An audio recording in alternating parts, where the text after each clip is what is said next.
గతంలో ఏదైతే ఉందో కేఎస్ఆర్ గారు డిబేట్‌లో పాల్గొని కృష్ణరాజు గారు కూర్చోబెట్టి మాట్లాడిన మాటలకే ఆ రోజు అమరావతి అనేది వేశ్యల రాజధాని. ఆ చుట్టుపక్కల ఎయిడ్స్ పేషెంట్స్ ఉన్నారు.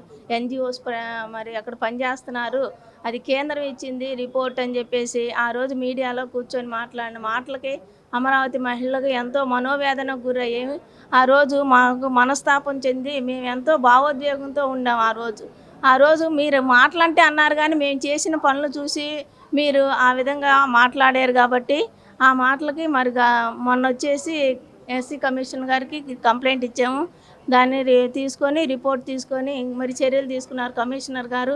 కేఎస్ఆర్ గారిని అరెస్ట్ చేయటం అవి జరిగినాయి. అవి అలాగ ఉన్నాయి. మేము సంతోషంగా ఉండే టైంలో మళ్ళీ నిన్న సజ్జల గారు వచ్చేసి మరి పిశాచాలు, రాక్షసులు, సంకరజాతి అని మళ్ళా అమరావతి మహిళలు అంటే మీరు మాటలు అంటున్నారు కానీ మేము చేసే పనులు చూసి మీరు ఆ విధంగా అంటే అసలు ఆ సంకరజాతి అనే పదం ఎంత రాక్షసంగా మాట్లాడుతున్నారో నాకు అసలు అర్థం కావట్లేదు. మహిళల గురించి ఆ విధంగా మాట్లాడుతున్నారంటే మరి సజ్జల రామకృష్ణ గారు నిజంగా వాళ్ళ ఇంట్లో మహిళలు ఉన్నారా లేదా అనేది కూడా వాళ్ళు ఆలోచించుకోవాలి. అదండి నీ అవునండి, జగన్మోహన్ రెడ్డి గారు ఇంకా దాన్ని సమర్థిస్తున్నారు.